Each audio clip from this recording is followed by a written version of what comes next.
പ്രശാന്തേട്ടാ, നിർണായകമായിട്ടുള്ള ചില വിവരങ്ങളാണ് പുറത്തു വരുന്നത്. അതായത് നവീൻ ബാബുവിനെ കൊലപ്പെടുത്തിയത് ചില മർമ്മവിദ്യകൾ ഉപയോഗിച്ചാണെന്നുള്ളൊരു വിവരമാണ് പുറത്തു വരുന്നത്. എന്തുകൊണ്ടാണ് ഇത് ഇങ്ങനെ പറയാൻ വേണ്ടിയിട്ട് ഇപ്പോൾ കാരണം?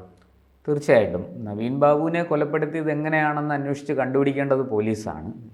പക്ഷേ ഇപ്പോൾ കുടുംബത്തിനും അദ്ദേഹത്തിൻ്റെ കുടുംബത്തിനും നാട്ടുകാർക്കും ഒക്കെ സംശയം തോന്നുന്ന ചില കാര്യങ്ങൾ. ഒന്നാമത്തെ കാര്യം, ഈ പോസ്റ്റ്മോർട്ടം റിപ്പോർട്ട് പുറത്തു വിടുന്നില്ല ശരിയായ വിധത്തിൽ.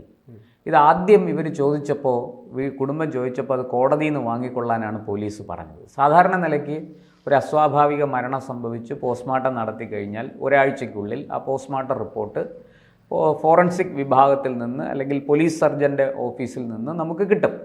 നമ്മളെ കുടുംബത്തിൽ വേണ്ടപ്പെട്ട ആൾക്കാർ പോയാൽ മതി, അവിടെ ഒപ്പിട്ട് കൊടുത്താൽ അത് കിട്ടും. അല്ലെങ്കിൽ പോലീസ് വഴി അത് വാങ്ങാവുന്നതേ ഉള്ളൂ. ഇത് വളരെ ദുരൂഹത ഉണർത്തിക്കൊണ്ട് ഈ സാധനം കോടതിയിൽ നിന്ന് വാങ്ങിക്കൊള്ളാനാണ് പോലീസ് പറഞ്ഞത്. മാത്രമല്ല, പോസ്റ്റ്മോർട്ടം നടപടികൾ അടിമുടി സംശയാസ്പദമാണ്, അല്ലേ?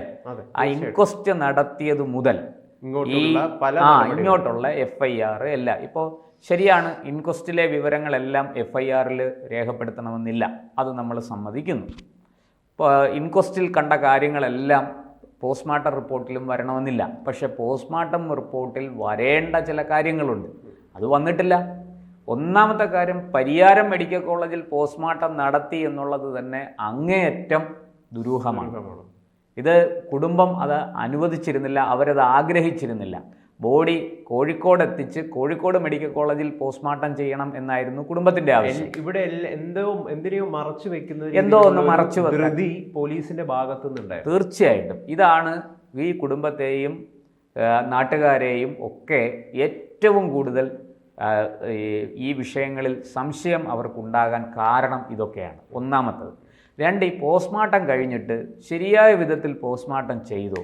ഈ ആന്തരിക അവയവങ്ങളിൽ നിന്ന് ശേഖരിച്ച സ്രവങ്ങൾ അത് വിദഗ്ധ പരിശോധനയ്ക്ക് അയക്കും. ആന്തരിക അവയവങ്ങളുടെ രാസപരിശോധന നടന്നിട്ടില്ല, ഫലം അതിൻ്റെ ആ റിസൾട്ട് വന്നിട്ടില്ല, അത് നടന്നിട്ടില്ല എന്നാണ് നമുക്ക് മനസ്സിലാകുന്നത്. ഇതെല്ലാം വിരൽ ചൂണ്ടുന്നത് 2 ദിവസം മുമ്പ് തന്നെ ചില ഓൺലൈനുകളിലൊക്കെ ഇത് സംബന്ധിച്ച് വാർത്തകൾ വന്നു. ഇദ്ദേഹത്തെ ശരീരത്തിന് പുറത്ത് പരിക്കുണ്ടാകാത്ത വിധം ചില പ്രത്യേക വിദ്യകൾ പ്രയോഗിച്ച് ആന്തരികാവയവങ്ങൾക്ക് കേടുവരുത്തി, ആന്തരികാവയവങ്ങൾക്ക് ക്ഷതമേൽപ്പിച്ചു. അങ്ങനെയാണ് ഇദ്ദേഹത്തെ കൊലപ്പെടുത്തിയത് എന്ന രീതിയിൽ ചില ഓൺലൈനുകളിൽ വാർത്ത വരുന്നുണ്ട്. ഈ വാർത്ത എവിടെ നിൽക്കട്ടെ, നമുക്ക് വാർത്തകളെ കണ്ണുമടച്ച് വിശ്വസിക്കാൻ പറ്റില്ല. ഈ കാര്യത്തിൽ അവസാന വാക്ക് പോലീസും പോലീസ് സർജനും ഒക്കെ തന്നെയാണ്. പക്ഷെ അവിടെയാണ് നമ്മുടെ കുഴപ്പം. പോലീസ് സർജൻ ഇതിനെക്കുറിച്ച് വിശദമായിട്ട് കൃത്യമായിട്ട് പറയുന്നില്ല. പോസ്റ്റ്മോർട്ടം റിപ്പോർട്ടിൽ എല്ലാ വിവരങ്ങളും ഉൾക്കൊള്ളുന്നില്ല. ആന്തരിക അവയവങ്ങളുടെ രാസപരിശോധന ഫലം എന്താണ് തുടങ്ങിയ കാര്യങ്ങളൊന്നും തന്നെ പുറത്തു വന്നിട്ടില്ല. ഇതാണ് ഇപ്പോൾ നവീൻ ബാബുവിൻ്റെ മരണത്തെക്കുറിച്ച് ഏറ്റവും വലിയ ദുരൂഹത, ഒരു എന്താ പറയുക, സംശയം മറ്റുള്ളവരിൽ, കേൾവിക്കാരിൽ ജനിപ്പിക്കുന്നത്. ഇപ്പോൾ നമുക്കറിയാം, കണ്ണൂർ ഈ വടക്കൻ കളരിക്ക് വളരെ പേരുകേട്ട സ്ഥലമാണ്. ഒരുപാട് ഈ മർമ്മവിദ്യകൾ ഒരുപാട് ആശാന്മാരുള്ളൊരു നാടാണ്. ഇപ്പോൾ നമ്മൾ കേരളത്തിൽ തിരുവനന്തപുരവും കണ്ണൂരും ഈ 2 സ്ഥലത്താണ് ഇത്തരം മർമ്മവിദ്യകൾ. ഒന്ന് തെക്കൻ കളരിയും ഒന്ന് വടക്കൻ കളരിയുമാണ്. അപ്പോൾ ഈ രണ്ടിനും വലിയ പ്രചാരമുണ്ട് നമ്മുടെ നാട്ടിൽ. ഇതിനെ സംബന്ധിച്ച് ഇതുമായി ബന്ധപ്പെട്ട് ചില ചികിത്സാ പദ്ധതികളുമുണ്ട്. മർമ്മ ചികിത്സ എന്ന് പറഞ്ഞൊരു വിഭാഗം തന്നെയുണ്ട്.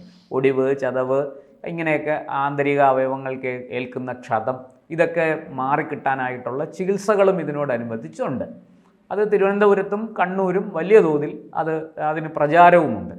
അപ്പോൾ അങ്ങനെയുള്ളൊരു നാട്ടിൽ ഇങ്ങനെ ഒരു സംശയം ഉയരുമ്പോൾ അത് അസ്ഥാനത്താണെന്ന് പറയാൻ കഴിയില്ല. അതായത് മർമ്മവിദ്യയിലൂടെ നവീൻ ബാബുവിൻ്റെ ആന്തരിക അവയവങ്ങൾക്ക് ക്ഷതമേൽപ്പിച്ച് അദ്ദേഹത്തെ കൊലപ്പെടുത്തി എന്ന് ഒരു വാദം ഉയരുന്നത് അങ്ങ് നിഷേധിക്കാൻ പറ്റില്ല, പൂർണ്ണമായി ഒരിക്കലും പറ്റില്ല, അല്ലേ? അതെ അതെ.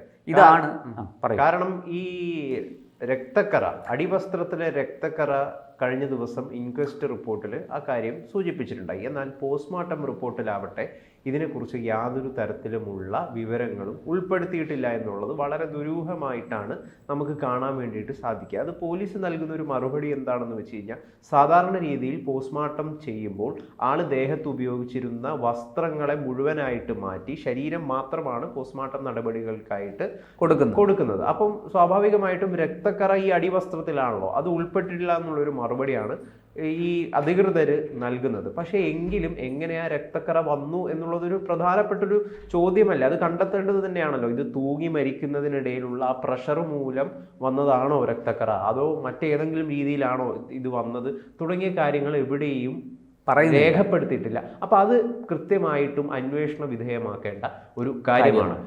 പിന്നെ പൊതുവെ ഒരാൾ ആത്മഹത്യ ചെയ്യുമ്പോൾ മലമൂത്ര വിസർജനം നടത്താറുണ്ട്. ഇത്തരം രീതിയിലുള്ള സാമ്പിളുകളൊന്നും നവീൻ ബാബുവിൻ്റെ കേസിൽ പോലീസ് ശേഖരിച്ചിട്ടുണ്ടോ? അങ്ങനെ ശേഖരിച്ചിട്ടില്ല എന്നാണ് നമുക്ക് ലഭിക്കുന്ന വിവരം. അതെന്തുകൊണ്ടാണ് അങ്ങനെ സംഭവിക്കുന്നത് തുടങ്ങിയ കാര്യങ്ങൾ കൃത്യമായിട്ട് നമുക്ക് അന്വേഷണ വിധേയമായിട്ട് പരിശോധിക്കേണ്ട ഒരു കാര്യമാണ്. അത്തരം കാര്യങ്ങളെക്കുറിച്ച് എവിടെയും കഴിഞ്ഞ ദിവസങ്ങളിലൊന്നും സൂചിപ്പിച്ചിട്ടില്ല. അത് മാത്രമല്ല, ഇതിൽ ഏറ്റവും പ്രധാനപ്പെട്ട ഒരു കാര്യം എന്ന് പറയുന്നത് ഈ കയർ, ഇദ്ദേഹം ഉപയോഗിച്ചിരുന്ന ഈ കയറിൻ്റെ അളവ് എന്ന് പറയുന്നത് ഖനം, അതുപോലെ തന്നെ ഖനത്തിലേക്ക് ചെറിയ രീതിയിലുള്ളൊരു കാരണം ഇദ്ദേഹത്തിന് 55 കിലോ ആണ് ഭാരം. അങ്ങനെ ഭാരമുള്ള ഒരാൾക്ക് ഈ ഒരു ഖനമുള്ള മൃതദേഹത്തിന്റെ ഭാരമാണ് 55 കിലോ. അപ്പൊ ജീവനോടെ ഇരിക്കുമ്പോൾ അതിനേക്കാൾ ഭാരം കൂടുതലുണ്ടായിരിക്കാനാണ് സാധ്യത. എന്ത് തന്നെ ആയാലും ഇത്രയും ഭാരമുള്ള ഒരാൾക്ക് ആ കയർ ഉപയോഗിച്ചുകൊണ്ട്, അയലാണത്, അത് ഉപയോഗിച്ചുകൊണ്ട് എങ്ങനെ മരിക്കാൻ വേണ്ടി സാധിക്കും, തൂങ്ങി മരിക്കാൻ വേണ്ടി സാധിക്കും എന്നുള്ളത് ഒരു പ്രധാന ചോദ്യമാണ്. ഇത്തരം രീതിയിൽ പ്രശാന്ത് ഏട്ടൻ തുടക്കത്തിൽ പറഞ്ഞതുപോലെ ഇൻക്വസ്റ്റ് നടപടികൾ എത്തരം രീതിയിൽ നടത്തിയോ അത് മുതൽ അവസാന പോസ്റ്റ്മോർട്ടം റിപ്പോർട്ടിൽ വരെ മൊത്തത്തിൽ ദുരൂഹതകൾ നിറഞ്ഞിരിക്കുന്ന അതിസങ്കീർണമായിട്ടുള്ളൊരു കേസാണിത്. അതുകൊണ്ട് തന്നെയാണ് ഒരുപാട് സംശയങ്ങൾ നിഴലിക്കുന്നത് കൊണ്ട് തന്നെയാണ് അദ്ദേഹത്തിൻ്റെ ഭാര്യയായ മഞ്ജുഷ ഇപ്പോൾ ഹൈക്കോടതിയെ സമീപിച്ചിരിക്കുന്നത്. എനിക്കൊരു CBI അന്വേഷണം വേണം, എൻ്റെ ഭർത്താവ് എങ്ങനെ മരിച്ചു, അതൊരു ആത്മഹത്യയാണോ എന്ന് ഞാൻ വലിയ രീതിയിൽ ഞാൻ അത് വിശ്വസിക്കുന്നില്ല. അതൊരു കൊലപാതകം കൂടിയാവാം. കാരണം പോലീസിൻ്റെ വീഴ്ചകൾ, അന്വേഷണത്തിലെ ദുരൂഹതകൾ, ഇൻക്വസ്റ്റ് നടപടികൾ നടത്തുന്നില്ല ദുരൂഹതകൾ. എന്തിന് പരിയാരം മെഡിക്കൽ കോളേജിലേക്ക് കൊണ്ടുപോയി? കാരണം കോഴിക്കോട് മെഡിക്കൽ കോളേജിലാണ് എനിക്ക് താല്പര്യം. പരിയാരം മെഡിക്കൽ കോളേജിൻ്റെ മൊത്തത്തിലുള്ള നിയന്ത്രണം തന്നെ സഖാക്കന്മാരുടെയാണ്, അല്ലെങ്കിൽ CPMൻ്റെ ആണെന്ന് നമുക്ക് വ്യക്തമായിട്ടും മനസ്സിലാവുന്ന ഒരു സ്ഥലമാണ്. അപ്പം അങ്ങനെ ഒരു സ്ഥലത്ത് പോസ്റ്റ്മോർട്ടം നടപടികൾ കൃത്യമായിട്ടായിരിക്കുമോ നടക്കുക എന്നുള്ള കാര്യങ്ങൾ തീർച്ചയായിട്ടും ഇവിടെ ഇപ്പം നിങ്ങൾ പറഞ്ഞതുപോലെ, ഗൗതം പറഞ്ഞതുപോലെ ഈ മുഴുവനായിട്ടും ഈ എന്താ പറയേണ്ട, മരണത്തിൽ സംഭവിച്ചിരിക്കുന്ന മുഴുവൻ കാര്യങ്ങളിലും ദുരൂഹത നിലനിൽക്കുന്നതിനാൽ CBI വന്നാലേ സത്യം പുറത്തു വരുള്ളൂ എന്ന് മഞ്ജുഷ വിശ്വസിക്കുന്നു. അത് മഞ്ജുഷയ്ക്ക് കോടതിയിൽ ബോധ്യപ്പെടുത്താം.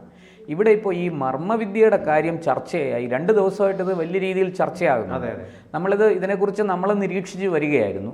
പലതരത്തിലും വിവരങ്ങൾ കിട്ടുന്നുണ്ട്. ഇപ്പോൾ കണ്ണൂരെന്ന് ലോക്കലായിട്ട് കിട്ടുന്ന, അവിടുത്തെ പ്രദേശത്തുനിന്ന് കിട്ടുന്ന ചില വിവരങ്ങളനുസരിച്ച് ചില പ്രത്യേക രീതിയിലുള്ള ക്ഷതങ്ങൾ ഈ അടിവയറ്റിലും മറ്റും ഏൽപ്പിച്ചാൽ ഈ പറഞ്ഞതുപോലെ ആന്തരിക അവയവങ്ങൾക്ക് കേട് സംഭവിക്കുകയും പിന്നെ മരണം സംഭവിക്കുകയും ചെയ്യും. അപ്പോൾ അങ്ങനെയാണെങ്കിൽ അത് പോസ്റ്റ്മോർട്ടം റിപ്പോർട്ടിൽ തീർച്ചയായിട്ടും. കാരണം എന്താണെന്ന് വെച്ചാൽ അകത്ത് ഈ ആന്തരിക അവയവങ്ങൾക്ക് ക്ഷതമുണ്ടായി കഴിഞ്ഞാൽ ഇത് പിന്നെ അകത്തുനിന്ന് ബ്ലീഡിങ് ഉണ്ടായി രക്തമൊലിച്ച് അത് നമ്മുടെ മലദ്വാരത്തിലൂടെയും മറ്റും പുറത്തേക്ക് വരാൻ സാധ്യതയുണ്ട്. അങ്ങനെയാണ് ഈ രക്തക്കറ ഉണ്ടായിരിക്കുന്നത് എന്നാണ് അനുമാനം. ഇത് പല ആൾക്കാരും, ഈ മർമ്മവിദ്യ അറിയുന്ന പല ആൾക്കാരും ഇത് സമ്മതിക്കുന്നുണ്ട്. ഇങ്ങനെയൊക്കെ ചെയ്യാൻ സാധിക്കും, ഇങ്ങനത്തെ മർമ്മ പ്രയോഗങ്ങളുണ്ട് എന്ന് അവരും പറയുന്നുണ്ട്. പക്ഷെ എന്തായാലും നമുക്ക് സ്ഥിരീകരിക്കാൻ പറ്റുന്ന കാര്യങ്ങളല്ലേ, ഇതെല്ലാം അന്വേഷണത്തിലൂടെ തെളിയേണ്ട കാര്യങ്ങളാണ്. ഇങ്ങനെയുള്ള വിദ്യകൾ ആരെങ്കിലും പ്രയോഗിച്ചിട്ടുണ്ടോ, ഉണ്ടെങ്കിൽ അത് എന്തിനു വേണ്ടി, തുടങ്ങിയ ഒരുപാട് കാര്യങ്ങൾ ഇതിനകത്തുനിന്ന് പുറത്തു വരാൻ. എന്തായാലും നവീൻ ബാബുവിൻ്റെ ഭാര്യ ഇപ്പോൾ CBI അന്വേഷണം ആവശ്യപ്പെട്ടിരിക്കുന്നത് ഇതിൻ്റെ എല്ലാം അടിസ്ഥാനത്തിൽ. എന്തായാലും നമുക്ക് അതിലേക്ക് അവരുടെ കോടതിയുടെ തീരുമാനം ഇപ്പോൾ ഉടനെ വരും. വാദം നടന്നുകൊണ്ടിരിക്കുകയാണ്, അധികം വൈകാതെ വരും. ബന്ധപ്പെട്ടിട്ട് കിട്ടുന്ന മറ്റൊരു വിവരം എന്താണെന്ന് വെച്ച് കഴിഞ്ഞാൽ, കഴിഞ്ഞ ദിവസം ഏതാനും ദിവസങ്ങൾക്ക് മുമ്പ് തന്നെ PV അൻവർ ഇതിൽ ശശിയുടെ ഒരു സ്വാധീനത്തെ പറ്റിയിട്ടും അതുമൂലം ഈ ദിവ്യ അടക്കം ശശീന്റെ നിയന്ത്രണത്തിലാണ് ആ വേദിയിലേക്ക് പോയി ഇദ്ദേഹത്തെ അപമാനിച്ചത് തുടങ്ങിയ കാര്യങ്ങളൊക്കെ പറയുന്നുണ്ട്. ഈ വേദി വിട്ടിട്ട് ഈ നവീൻ ബാബു തിരിച്ചിറങ്ങിയത് എങ്ങനെയാണെന്ന് വെച്ച് കഴിഞ്ഞാൽ ഇദ്ദേഹത്തിന് കിട്ടിയിരിക്കുന്ന ഒരു ഉപഹാരങ്ങളും സ്വീകരിക്കാതെ അതേ വേദിയിൽ അത് ഉപേക്ഷിച്ചുകൊണ്ടാണ് ഇദ്ദേഹം ആ വേദി വിട്ട് നിരാശനായി ദുഃഖിതനായിട്ട് പുറത്തു വന്നത്. പിന്നീട് ഇദ്ദേഹം പോയത് ഈ മുനീശ്വരൻ കോവിലിന്റെ പരിസരത്താണ്. അവിടെ കുറേ നേരം സ്പെൻഡ് ചെയ്തുമൊക്കെ ചെയ്തു. അപ്പോൾ ഈ പി ശശി ഒരുപാട് രീതിയിൽ നവീനെ സ്വാധീനിച്ചിട്ടുണ്ടായിരുന്നു. അതായത് അനധികൃതമായിട്ട് പല രീതിയിലുള്ള കാര്യങ്ങൾ ചെയ്യുവാൻ വേണ്ടിയിട്ട് സമ്മർദ്ദം ചെലുത്തിയായിരുന്നു എന്നാണ് അൻവറിന്റെ ഭാഗത്ത് നിന്ന് വരുന്ന ആരോപണം. വെറും ആരോപണം മാത്രമാണ്. ഇത് എന്താണ്, ഇതിൽ സത്യാവസ്ഥയുണ്ടോ എന്നുള്ളത് പോലീസ് അന്വേഷിച്ച് കണ്ടെത്തേണ്ട ഒരു കാര്യമാണ്. എങ്കിലും ഒരു ആരോപണം അവിടെ നിലനിൽക്കെ നമുക്കത് പരിശോധിക്കാൻ വേണ്ടിയിട്ട് സാധിക്കില്ല. അപ്പം ഈ പി ശശിയുടെ സ്വാധീനം അതുമൂലമാണ് നവീൻ നിരന്തരമായിട്ട് കണ്ണൂരിൽ നിന്ന് ഓടി രക്ഷപ്പെടാൻ വേണ്ടിയിട്ട് സ്ഥലം മാറ്റത്തിന് വേണ്ടിയിട്ട് ആഗ്രഹിച്ചത് എന്നാണ് അറിയാൻ വേണ്ടിയിട്ട് കഴിയുന്നത്. ട്രാൻസ്ഫറിന് വേണ്ടി അദ്ദേഹം ചോദിക്കും. കണ്ണൂർ അദ്ദേഹത്തിന് ഇഷ്ടപ്പെടാത്തത് കൊണ്ടല്ല, എന്താ വഴിവിട്ട രീതിയിൽ ഒരുപാട് കാര്യങ്ങൾ അദ്ദേഹത്തെ കൊണ്ട് ചെയ്യിപ്പിക്കുന്നു, നിർബന്ധപൂർവം ചെയ്യിപ്പിക്കുന്നു. അതിന് അദ്ദേഹത്തിന് വഴങ്ങി കൊടുക്കേണ്ടി വരുന്നു. ഈ ഒരു കാര്യമാണ് നവീനെ പത്തനംതിട്ടയിലേക്ക് ട്രാൻസ്ഫർ വാങ്ങി എത്തിച്ചത്. പക്ഷേ കിട്ടുന്ന വിവരമനുസരിച്ച് അദ്ദേഹം ഈ ചടങ്ങ് കഴിഞ്ഞ് നേരെ പോയത് ഇതിലേതോ ഒരാളെ കാണുവാൻ വേണ്ടിയിട്ടാണ്. ആ ആളെ കണ്ടിട്ട് നവീൻ പറയുന്നു, ഇങ്ങനെ ഒരു സംഭവം ദിവ്യ ആരോപിച്ചിട്ടുണ്ട്, എന്നെ സഹായിക്കണം എന്ന് പറഞ്ഞപ്പോൾ യാതൊരു തരത്തിലും, അതായത് റെസ്പോൺസ് എന്ന് പറയുന്നത് വളരെ നെഗറ്റീവായിട്ടുള്ള രീതിയിലാണ്. നീ എല്ലാം വഹിക്കേണ്ടി വരും, ഇതിൻ്റെ ഒരു മനോവിഷമത്തിൽ. കാരണം തന്നെ കൊണ്ട് പല കാര്യങ്ങൾ വഴിവിട്ട് ചെയ്യിപ്പിക്കുകയും എന്നാൽ അതേ ആളുകളടുത്ത് സഹായത്തിന് വേണ്ടി പോവുകയും ചെയ്തപ്പോൾ യാതൊരു തരത്തിലുമുള്ള പോസിറ്റീവായിട്ടുള്ള തന്നെ സഹായിക്കുമെന്ന രീതിയിലുള്ളൊരു റെസ്പോൺസ് കിട്ടാത്തതിൻ്റെ ഭാഗമായിട്ട് നവീൻ വീട്ടിലേക്ക് വന്നതാണ് തുടങ്ങിയ രീതിയിലുള്ള ചില അഭ്യൂഹങ്ങളും ഒക്കെ പ്രചരിക്കുന്നുണ്ട്. എന്തായാലും ഈ വിഷയത്തിൽ കൃത്യമായിട്ടും നമുക്ക് വ്യക്തമായിട്ടും പറയാൻ വേണ്ടി സാധിക്കും, CBI തന്നെയാണ് ഇവിടെ വരേണ്ടത്. CBI വന്ന് ഇതിന്റെ സത്യത്തെ പുറത്തേക്ക് കൊണ്ടുവരണം. കാരണം ദുരൂഹതകൾ കൊണ്ടുള്ള ഒരു അയ്യര് കളിയാണ് ഈ കേസ് എന്ന് പറയുന്നത്. തീർച്ചയായിട്ടും CBI വന്നാൽ സത്യം തെളിയും.